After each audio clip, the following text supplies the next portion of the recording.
to the internet and welcome to the last talk for the day. Did you know that RFC 8446 is a specification document published by the Internet Engineering Task Force which specifies the 1.3 version of the Transport Layer Security Protocol? In this talk, Joel Singh is going to tell us about the LibreSSL project's decision to start a new stack to implement this specification instead of adapting their existing code base. Joel was one of the 3 developers who took on this task and is also one of the founders of the LibreSSL project. In this question, we are hoping to have time in this session. We're hoping to have time for questions at the end of the talk. So, like we've been doing all day, throw your questions up into the chat and then we'll have a conversation with Joel after the talk. But for now, Joel, take it away. Thanks for the introduction. The purpose of several things that I'm hoping to sort of convey as far as this talk's concerned. I'm going to try and avoid getting too deep into the trenches. Obviously, there's a lot involved that we could talk about as far as the technical specifications, the cryptography behind it. But it's more so to give you a look at the insights to basically the way that we approached this particular project, why we decided to implement it from scratch, and obviously some of the war stories along the way. So before we dive in, at a high level, what does TLS do? Well, Transport Layer Security is used to provide authentication, privacy, and data integrity. The way that we do this is through the application of cryptography, and in a lot of cases, for example, if we're using HTTPS, we don't particularly care so much about what it's actually doing under the covers. We care more about what it's actually providing to us. But obviously, as far as a TLS stack is concerned, we need to get into the nitty-gritty. So as far as TLS is concerned, we mean authentication. We're basically wanting to ensure that we're actually talking to the peer that we think we're talking to. Obviously, we could be talking to someone else who's impersonating the other end, and this would not be a good thing. We want privacy in form of encryption and decryption so that we don't actually allow eavesdropping of our traffic. And we also want integrity in the form of a MAC or an AEAD, which we'll talk about a little bit later on, so that we can actually detect any modification that's been made to the data. So, a TLS stack, what does that actually do? Well, we've got a bunch of steps. At a very high level, we have to negotiate the protocol version and the cryptographic parameters that we're going to use for this particular session or this particular conversation. Obviously, there are multiple TLS versions around, TLS 1.3 being the most recent, but the other end that you're talking to, the server may not support TLS 1.3, or maybe we're talking with a client that doesn't support TLS 1.3. So we need a way of detecting what the maximum protocol version is that both ends can use. We have to select cryptographic parameters in terms of the cipher suites, the algorithms, etc. that we're going to use to actually communicate. As mentioned, we want some form of authentication. So typically we're going to authenticate the peer. In most cases, this means that we're only going to authenticate the server. We can also authenticate the client. And we'll do this using public and private keys. Now, this means we're using asymmetric cryptography. That's expensive. We could do the entire thing that particular way, but it's generally not going to work well, and certainly not going to scale. So we need some way of being able to derive a symmetric key that's specifically for the use during this TLS session. And again, this is something that's built into the TLS stack. Once we've got a symmetric key, we can do symmetric cryptography in order to encrypt and decrypt data that's sent over the connection. We can add some other good things in, and we can get data integrity as well. A little bit of a primer or background on TLS 1.3. The RFC 8446 was finally published in August of 2018. This was after about 3 years of development and revision. It's 160 pages of specification. It's quite a read, a good wad of paper if you like to print it out. And it also has dependencies on a pile of other RFCs. So it's not something which is simple or straightforward. It was reworked multiple times, and the biggest reason behind this, the biggest differences between what TLS 1.3 was at the very beginning and what it was at the end, is that we have to deal with middle boxes. There's wonderful things sitting on various, particularly corporate networks, which will basically intercept and interfere with network traffic. And in doing so, a lot of them are very specific to TLS 1.2 and earlier. So sending things which don't look like 1.2 were resulting in things breaking, and obviously a lot of TLS 1.3 traffic not getting through. So the end result of it being reworked was that the TLS 1.3 specification smells a lot like TLS 1.2 session resumption on the wire, and there's various ways that we can negotiate how much we actually look like TLS 1.2 session resumption or not, what's known as a middle box compatibility mode. We also use lots of extensions, and most things are actually hidden inside TLS 1.2 application data records. So we basically do some very basic conversation on the wire. We then switch to essentially TLS 1.3 inside TLS 1.2 application data records, and the rest happens kind of out of the view of middle boxes. So, obviously working in the tech industry, a lot of us come across this, new specifications out, well, it's got to be better. This is true. There's lots of aspects of TLS 1.3 which are better, but that doesn't mean that TLS 1.2 is necessarily bad or suddenly a problem. So part of this was that we weren't in a screaming hurry to get 1.3 out the door.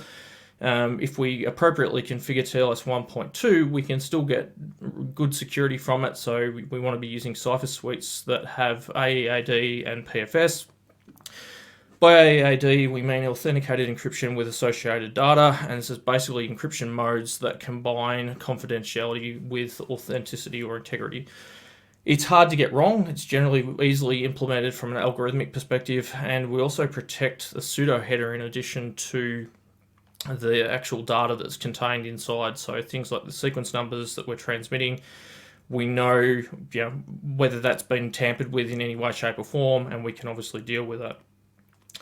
With perfect forward secrecy, we want to have session keys that are not recoverable if private keys are leaked. So obviously, if we rely on the private keys that the server has for its certificate, if that information is leaked, then if we're able to recover the session data and decrypt TLS that we sniffed off the wire, that's not a good thing.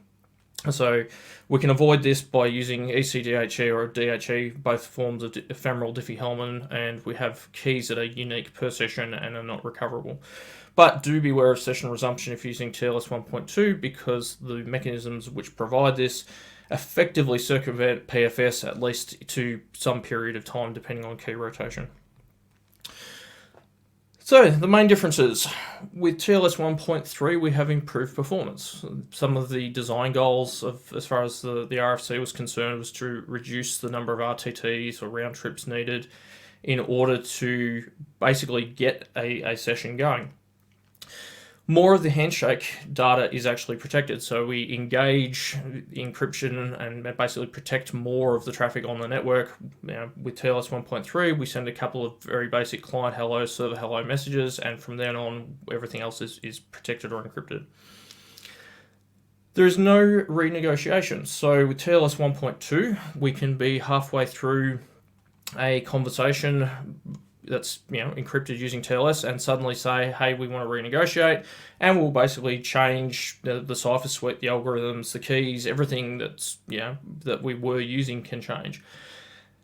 This adds a bunch of complexity to TLS 1.2, particularly being that we can essentially restart the negotiation process at any point in time. It makes things harder to make it robust and reliable. TLS 1.3 remove this entirely. We can refresh or update the keys, but that's all we can do. It has a minimal number of strong cipher suites. Surprisingly, AEAD and PFS, these basically are the same as what we would be using with TLS 1.2 with appropriate configuration. And we have a bunch of legacy and weak algorithms that have been removed, things like static RSA. So, if we're using static RSA, we're encrypting something with usually keys that are public-private keys, and we then decrypt it, and obviously PFS doesn't work well, or if at all. And it's generally harder to get wrong. For those of you who are involved in open source projects, I'm sure you've come across this sort of question as well. Obviously, now that we know about TLS 1.3 and it's obviously has some improvements, can we have it yet? So one approach we could have taken was to simply retrofit or shoehorn it into the existing TLS stack. Now, there are a number of reasons why we didn't necessarily want to take this approach. There are problems still with the stack that we have. It was inherited from OpenSSL when we forked, and one of those is the less than ideal state machine. So this opens us up to things like, shortly after the Heartbleed incident, there were some more fun things found in the form of early CCS or CCS injection attacks. And here we'd basically get an out of order message basically saying we should change cypherspec, but we haven't actually negotiated the keys or derived the keys that we should be using, and therefore things went haywire. There's still code that did pointer munging in the record layers. We had removed a lot of the stuff that was considered dangerous and certainly going to potentially be exploited, but at the same time we had stuff there that and still have stuff there which isn't ideal. The early code is designed to do encryption and decryption in place. So it allocates single buffers up front, it puts the plain text into a buffer, it's then encrypting it and then using the same data, the same buffer to basically send data to the network. So you're only one step away from things going horribly wrong where the encryption process failed or got skipped and suddenly you're sending clear text out over the network. The other problem here is that obviously everything's happening in a single address space. So if you can determine what the address is of that buffer, then obviously you can potentially make use of that in order to grab information from the process. DTLS introduces a bunch of fun. So there are various tentacles which basically hook in and reach in, and there's also lots of layering violations. So as far as the layering violations are concerned, LibreSSL, for example, has a bunch of structs. They in turn reference a bunch of other structs. Those in turn reference other structs. And there is basically nothing to stop most of the code reaching in and changing things or freeing pointers, retaining pointers to any of those layers. And this leads to various fun in terms of code refactoring, double freeze, other security issues. To add TLS1.3 to the existing stack, we would also require a lot of code which looked like the following. If we have some particular version being TLS1.3, then do something, otherwise do something else. This obviously isn't ideal from a maintainability perspective, and it means that in terms of just working with the code base, we end up with much larger functions, more code, and harder to reason and review. Any bugs that we introduced would also potentially impact TLS 1.2 users, which we didn't want. Obviously, a lot of TLS 1.2 code doesn't apply to TLS 1.3, and there's also different state machines. But above all, it was a perfect opportunity for us to redesign and re-implement, and this was probably the slower approach. As I said, can we have it yet? No, not quite. But overall, we felt that this was the better approach for everyone in the long run, both us in terms of maintaining the code, but also the users and consumers as far as the end product.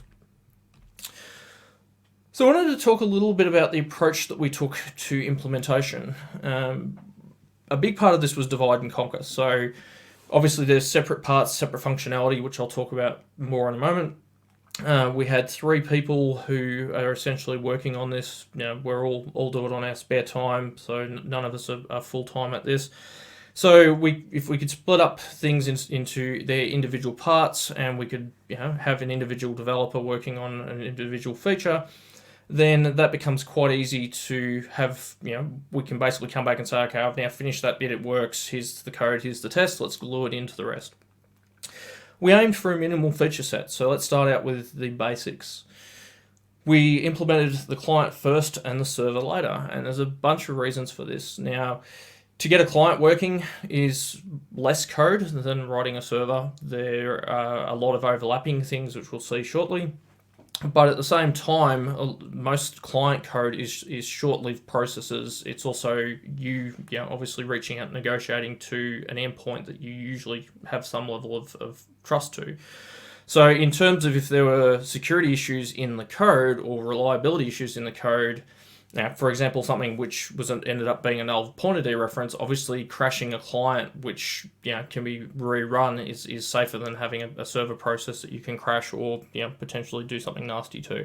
So we wanted to get the client working and basically stabilize first. At least that way we knew that most of the parts of the code were working. We'd come back and implement the server, and in fact we actually cut separate releases, one which enabled the client, one which later on then enabled the server. But above all, we wanted to make sure that things were modular, and this is something we'll talk about in a little bit more detail. So as I mentioned earlier, the LibreSSL codebase is basically a whole pile of structs which all contain references to other structs which contain references to more structs, and you have no isolation between any of the code, right?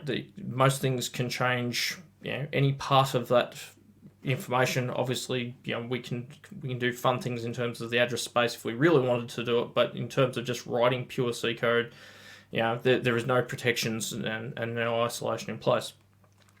So we wanted to build smaller components that were self-contained and easily tested. In doing so, we wanted to remove and reduce the layering violations that were there. We wanted to use opaque structs and well-defined operations on each of those structs. And this in turn makes the code easier to review and also easier to reason about. So, if I'm changing code, how do I tell whether that particular piece of memory has been freed?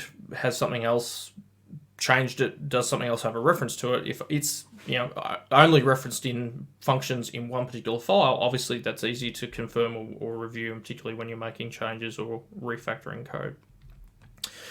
So we ended up with a lot of independent structs which essentially gave us a similar sort of pattern. So we would have a struct that was defined. Obviously code outside of that immediate compilation unit couldn't tell what was going on inside that struct. So again, as I said, nothing could actually free pointers on us or do nasty things behind our back. We would have a new and a free function, possibly others, which would know how to allocate itself and clean up after itself, and then obviously perform some series of operations. And this meant that we could obviously build these, we could test them, we could make sure that things were working as intended. So let's look at the parts of a TLS stack, and certainly true for TLS 1.3. We have some application interface, and so obviously the end goal is for some application to be able to send information securely. Obviously we need some way of being able to trigger a handshake, we need to be able to read and write application data, and we need to shut down when we're done. We need a Handstake state machine, and this is basically what implements the actual protocol itself. So in order to establish a secure session, what series of messages do we need to send? What steps do we need to take in order to, and what code do we need to run in order to actually arrive at a point where we can send protected application data? We need a key schedule. So obviously in order to be able to encrypt information using symmetric cryptography, we need keys for that. And so there's a section of the RFC which defines how we go about doing this. And we need a record layer, which is basically where we're adding and removing TLS. Now the wire at the bottom, this could be anything. So this may be we're writing onto network, we could be writing onto a pipe, we could be writing into a buffer. That doesn't really matter. But at the end of the day, we're sending TLS records to somewhere and reading them back again from something at the other end. The Handstake state machine. Now this was certainly a fun part. One of our developers, Theo Bueller, was largely responsible for this. And we took an approach which was loosely based on S2N's state machine that they'd implemented for TLS 1.2. Now, this basically provides us with a directed acyclic graph. Basically, this means that there is no loops or cycles which can occur, and we're safe from out-of-order messages. So, like mentioned earlier, we can't end up in a situation where we suddenly get, for example, an early change cipherspec message and things go haywire. We have a very set sequence of things that we require, and if they don't match, then we simply fail. It's worth noting that the RFC doesn't actually implement this as a directed acyclic graph. It does actually have a loop. Thankfully, we can actually flatten that out. And a lot of Theo's work was actually spent not writing code, but sitting with pen and paper, simply trying to figure out what the appropriate sequence or series of steps was. On top of this, he built some very cool visualization, which we have in Regress. The full graph of provided as a link from the slides, but just a very simplified, basically the most simple series of messages that we can exchange is visible here.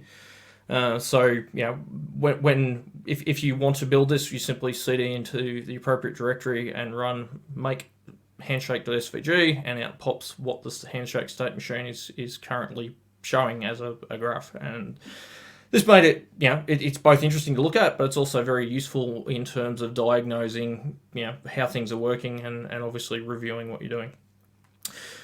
Theo did present an entire presentation on this. I'll link to that at the last slide. You can go and look that up if you're interested. But in general terms, we have lists of states that we switch between based on negotiated parameters. So if we know that we're operating with or without a particular state, then obviously the next message that's expected or required is going to be some particular message. We can send or receive that. We can then switch between lists or within the table, but they must all have the same prefix. So obviously we've had the same series of messages. We did make some minor changes to the way this worked during implementation, and particularly I think the biggest changes came when we actually got to writing the server and decided that, or discovered that some of it was actually worked better if we inverted it. So rather than saying with a particular condition, we would say without a particular condition. Where this gets difficult is when the next state is not actually known, and if you're designing a protocol, I'd encourage you to take this into consideration. There's one particular step, and thankfully there's only one, but unfortunately there is one, where in TLS1.3 we don't actually know whether we're going to get a client certificate request sent from the server to the client until we actually read the next message. And so this means we can't actually advance the state machine in the direction that we want. We basically have to assume that we're going to have a client certificate request, and we have to have some special condition code which basically says, okay, that wasn't actually what I thought it was, and then let's flip the state machine and call into the other state that it could have been. And this is a little disappointing, but in general, things worked out pretty well. The key schedule side of things was implemented, mostly by Bob Beck, and this is basically the key derivation process. So as I mentioned earlier, with TLS 1.3, we switch to protected records much earlier in the process. So we have what's essentially, there's a bunch of different secrets that we need. We have early secrets. We also have handshake secrets, which protect the handshake messages that are being encoded. And then we have any number of application traffic secrets, which are basically what we're using to protect application traffic data. And obviously, if we rekey, we roll over to the next secret, etc. One of the changes with TLS 1.3 is that this is defined as using a HKDF-based process for generating key material. In TLS 1.2, it uses a PRF, or a pseudo-random function, and then partitions the output. HKDF is generally considered more easier to analyze from a cryptography and security perspective. HKDF is in turn a HMAC-based extract and expand key derivation function. I mentioned obviously TLS 1.3 has dependencies on other RSCs. This is one of many. And HMAC in turn is a hash-based message authentication code. So if you like to expand things entirely, we have a hash-based message authentication code-based extract and expand a key derivation function. The key schedule itself, there's a lot of very subtle complexity here, and it's also hard to debug. Some of this is due just simply to the way that, for example, there weren't many test vectors available at the time we were implementing it. If you don't match up with the test vectors, then it becomes hard to trace back to what's actually gone wrong and why. And one of the funniest challenges we had here was we misinterpreted a section of the RSC which said to feed in, well, we originally understood it to mean feed in a zero-length string into the HKDF. It actually meant we needed to run that through a hash first and then feed it in. And obviously the outcome is completely different, but it's subtle and easy enough to miss. The record layer is one of the larger annoyances as far as this is concerned. It's not a substantially complex part of code, but there's a bunch of things that it has to do and it has to get right. And basically TLS records are, we have a 5-byte header and we have a payload which happens to be based on the record protection that we currently have engaged. So when we're in plain text mode, we'll simply write the raw bytes onto the wire and read them from the wire. Obviously, we have to add and remove the 5 bytes of header in the process. Once we actually engage record protection, we're going to do some number of cryptographic steps in order to basically add or remove record protection. And we need to deal with handshake messages, application data, and alerts in the process.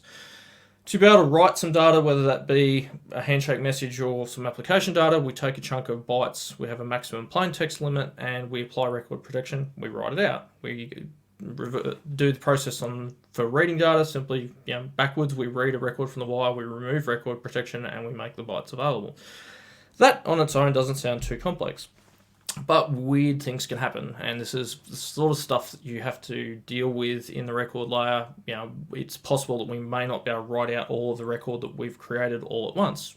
Obviously, there's no guarantees that the underlying wire that we're writing it to can accept all of the bytes, so we may need multiple write processes.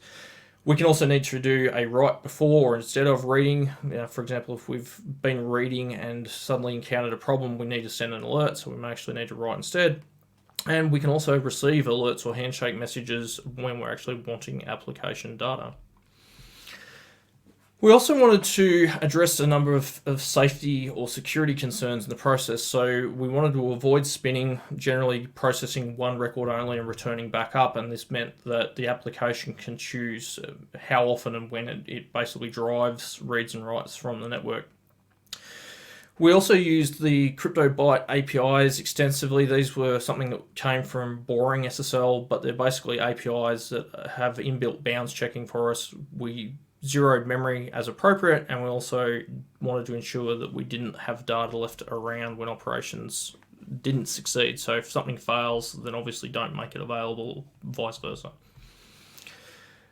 And we have a handshaking process. So we have to drive the state machine.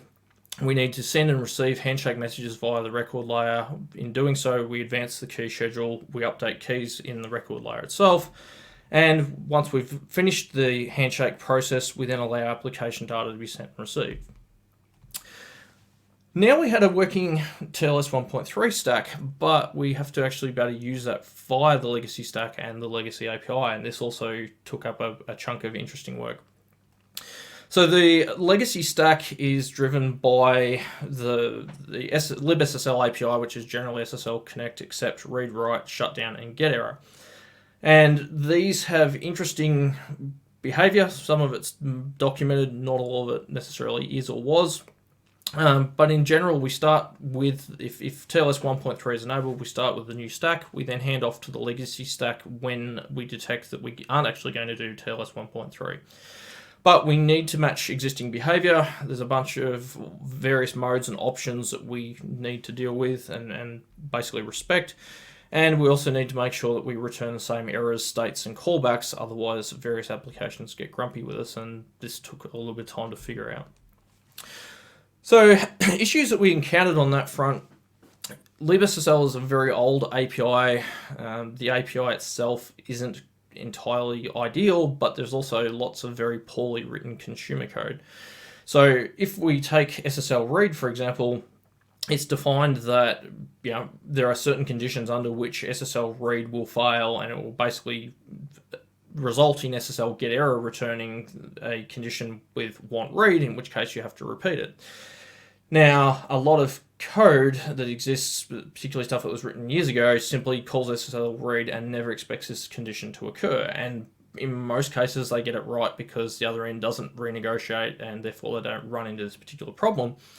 But in the case of TLS 1.3, one of the other changes is that instead of doing things like either key exchange in the form, or key updates rather, in the form of renegotiation, or providing session tickets as part of the actual handshake process, these are actually provided or implemented as handshake messages that actually occur in band post-handshake. So we can actually have a situation where something wants to read some code, read some application data. We call SSL read. What we actually pull off the wire from, for example, the server, is basically new session keys in a post handshake message. Once we've got that, well, obviously we've got no application data to return, so what do? Well, we could return 0 bytes. Things don't tend to like that because that usually indicates end of file, and particularly if we don't actually have code that is written well and checks the appropriate retry states and retries as appropriate.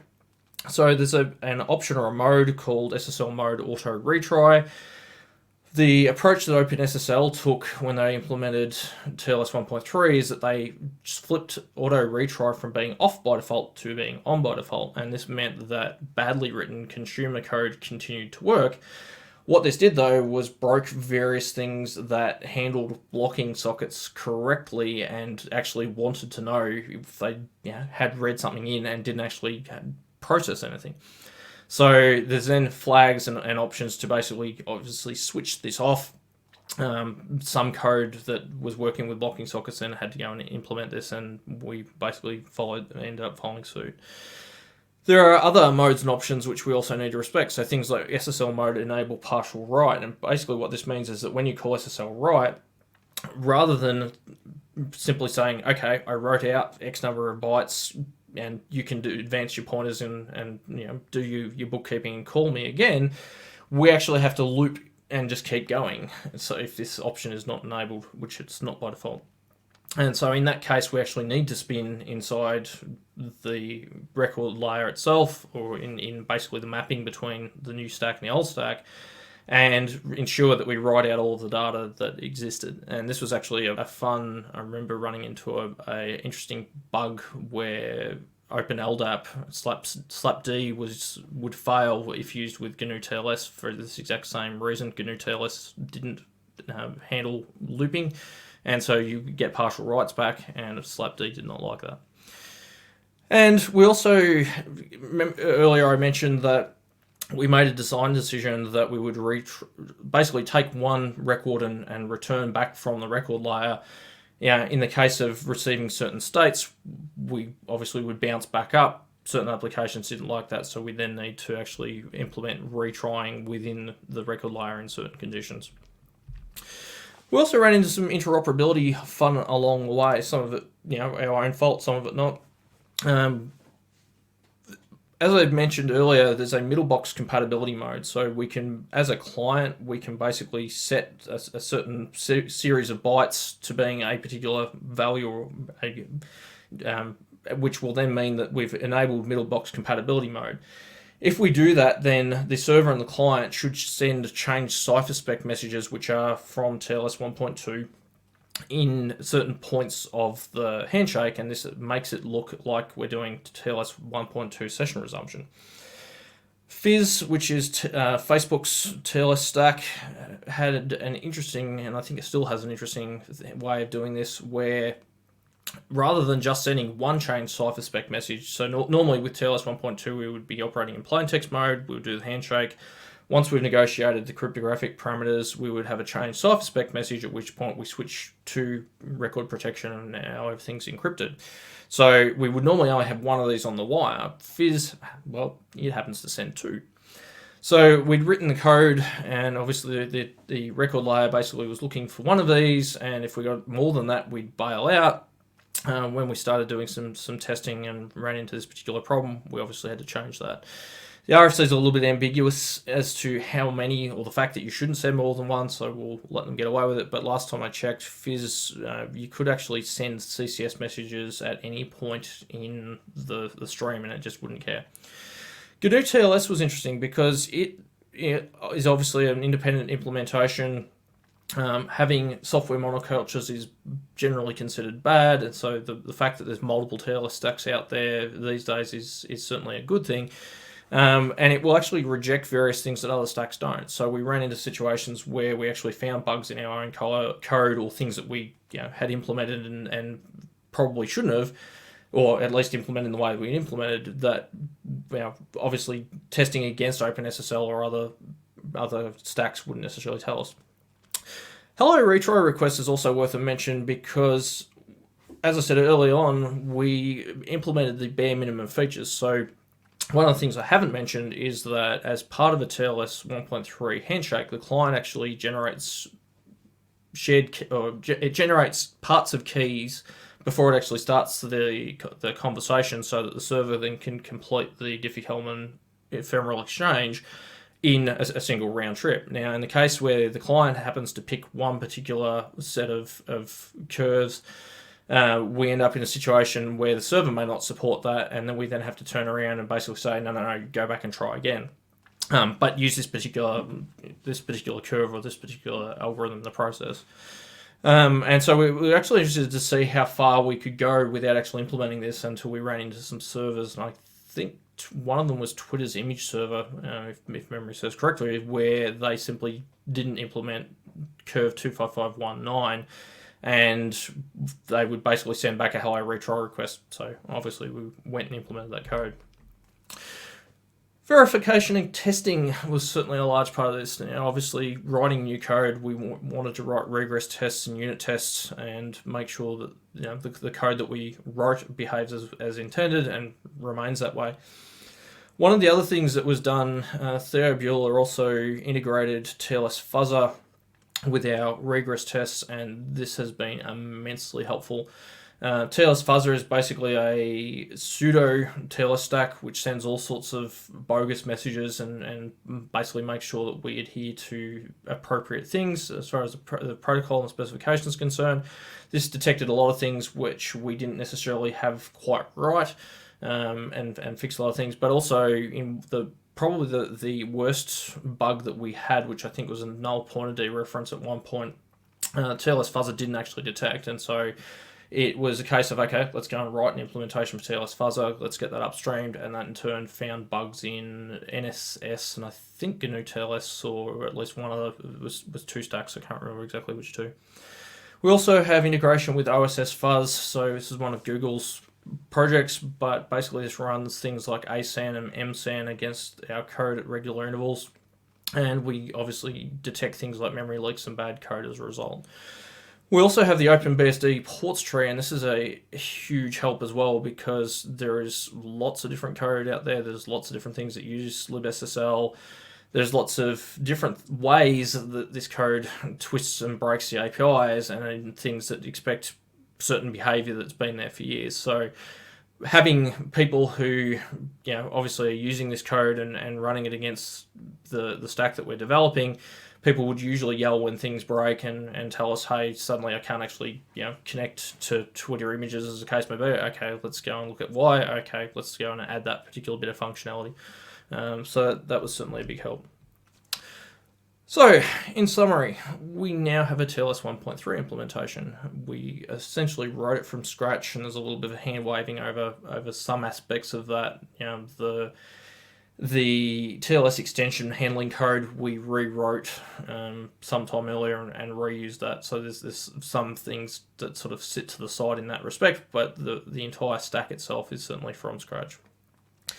There's some additional functionality that's still desired. It's not impacting functionality, but we still want to add it, and so we'll get to doing that.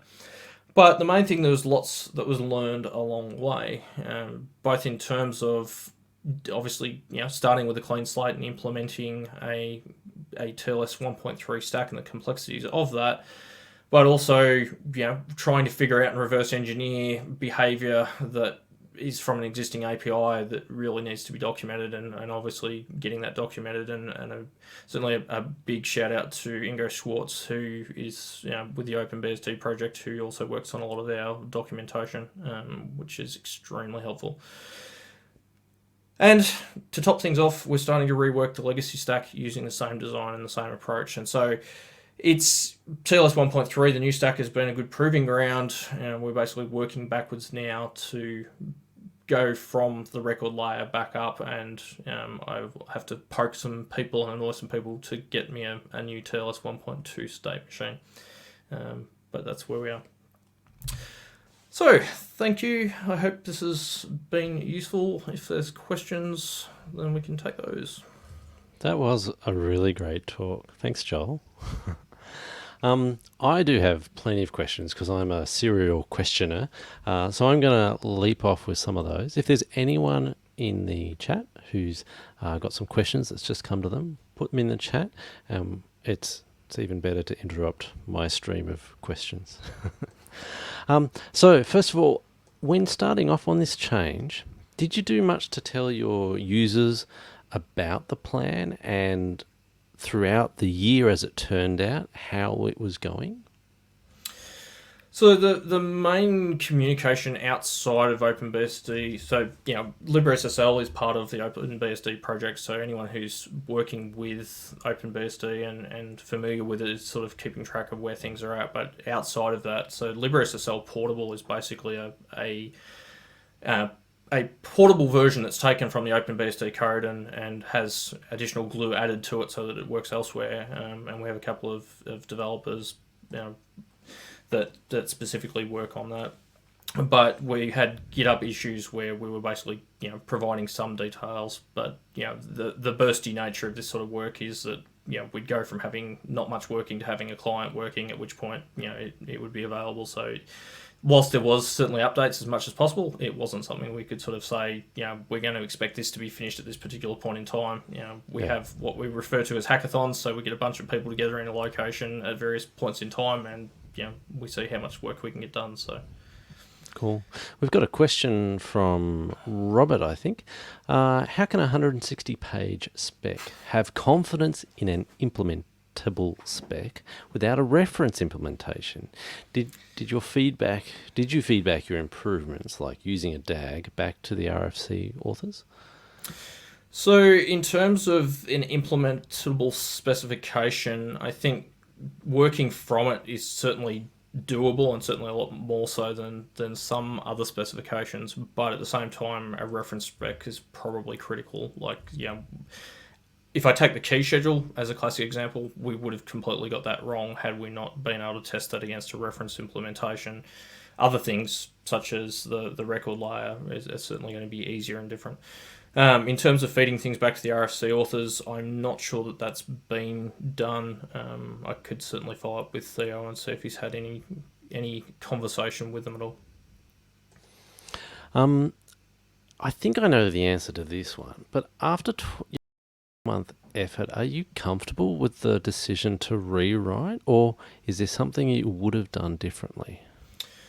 No, certainly for me personally, I wouldn't have done anything differently because it was really going to be the only way that we could end up with code that you could be comfortable in using. As I said earlier, I'm currently reworking parts of the existing TLS 1.2 stack to basically retrofit the same design to, and it's a minefield. So having a clean slate and clean code that we know is working the way that we want it has made a world of difference. Yeah. Amite Isaacs asks, do you think LibSSL API needs an overhaul considering the TLS 1.3 requirements?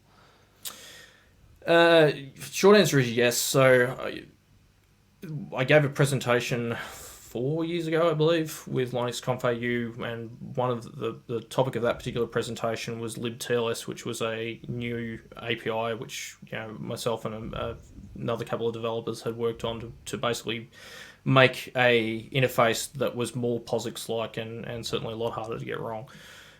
So I think we've done that in a lot of cases, but there's also a lot of weirdness in terms of some of the new functionality that's coming with TLS 1.3, and the way that interacts is strange and awkward. And if you can avoid using the libSSL API, then I'd certainly suggest you do.